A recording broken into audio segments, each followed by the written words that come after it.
Motor Week is made possible by TireRack.com, State Farm, and WeatherTech. Well, hello and welcome again to Motor Week 93. We're glad to have you with us. Over the past 6 months or so, the pony car wars have been escalating at a galloping pace.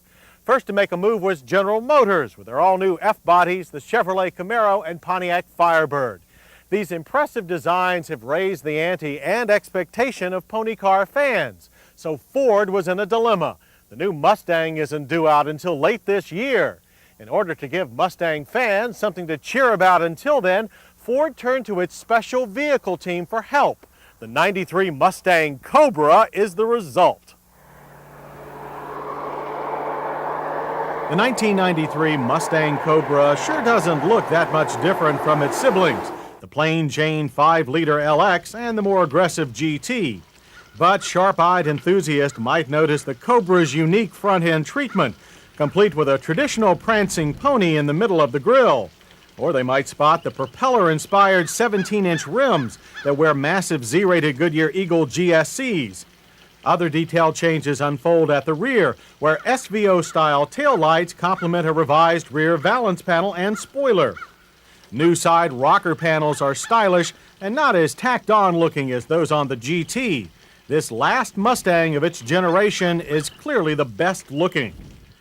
But the real news for the '93 Cobra is under the hood. Ford's revised horsepower ratings peg this motor at 235. That's 30 more than the normal Mustang 5-liter and a clear hint at what to expect from the next generation car. A revised intake manifold, new GT40-inspired cylinder heads, larger valves, and a host of other refinements increase peak horsepower while decreasing torque to 280 pound-feet. The standard 5-liter remains at 300 even. Even without the superior torque of lesser Mustangs, the Cobra is still the quickest of them all. 0 to 60 happens in only 5.6 seconds, or about a half-second faster than our recent test of the '93 Pontiac Firebird Trans Am. And the Cobra can slither through the quarter mile in an even more impressive 14.3 seconds at 98 miles per hour. Acceleration worthy of the Cobra name. One thing that Ford carried over to the new Cobra model is the standard car's notchy 5-speed. It's quick and accurate, but with long American-style throws. Unfortunately, predictably unpredictable Maryland weather prevented us from testing the Cobra's braking and handling on our racetrack.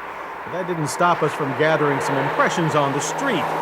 Upgraded 4-wheel vented disc brakes replaced the front disc rear drum setup of the regular Mustang. Anti-lock braking system is being saved till next year. Even so, these powerful brakes improved dramatically upon the regular Mustang's pedal feel and resistance to fade. Handling was an area where Ford's special vehicle team paid particular attention. And if our information is correct, the 1993 Cobra's front McPherson strut and rear trailing link suspension will be very similar to the one under the redesigned '94 Mustang. That's good news because the Cobra handles better than any other Mustang we've grabbed by the reins. With a softer suspension beneath all 4 corners, we found the Cobra turns in a bit slower, yet settles down in corners much better. The new suspension components allow the Mustang to absorb harsh bumps in the middle of turns more easily. Nearly gone is the regular Mustang's tendency to buck its back end when the pavement turns rough. The body does roll a bit more now, but not to the extent that it affects driver control.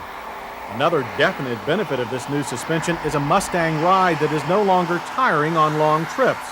But fuel consumption is still typical pony car. EPA rates the Cobra at 17 city and 24 highway. We average just 17 miles per gallon. Less has changed on the inside, unless you include some new floor mats that have the word Cobra embroidered on them. The dash is full of simple and easy-to-use switches and knobs, but except for the driver airbag, the layout now looks very dated.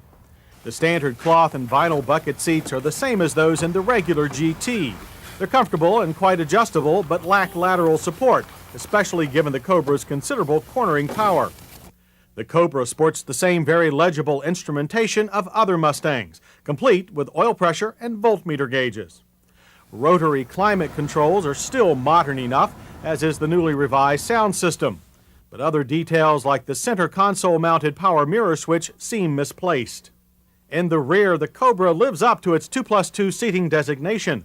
Adult occupants may find tolerable headroom, but adequate legroom is out of the question. At least the handy rear hatch area can carry its share of cargo, especially when the rear seats are folded down. Liftover, however, is hatchback high. Mustang Cobra prices start at $19,900. While that's a substantial leap over a standard Mustang GT, it still compares well with the Cobra's GM competition. Motor Week's hits start with the Cobra's muscular motor. We also like the more capable handling, He-Man brakes, and far smoother ride, and still classically aggressive styling. Misses are the overall dated interior and lack of an anti-lock system. Despite the fact that the current Mustang is soon headed for the last roundup, the Cobra certainly stirred our attention. Its performance clearly warrants the fabled Cobra title, and the limited run of 5,000 will go quickly. More importantly, however, is the fact that the Cobra is a building block for the new Mustang. In that vein, the Cobra fills us with hope and anticipation of another great ride.